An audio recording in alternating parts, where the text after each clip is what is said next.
কাহিনী।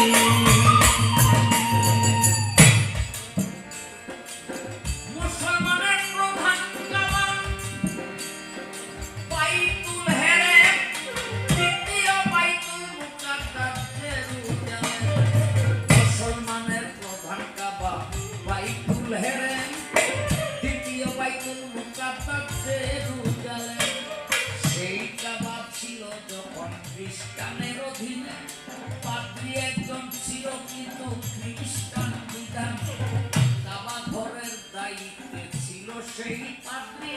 সন্ধ্যা বাতি জ্বালাইয়া দিত কাবা যখন কান। আজকে দরজা বাঁকা হয় না রে সমান, ওরে কেমনে লাগাইবে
মুক্তা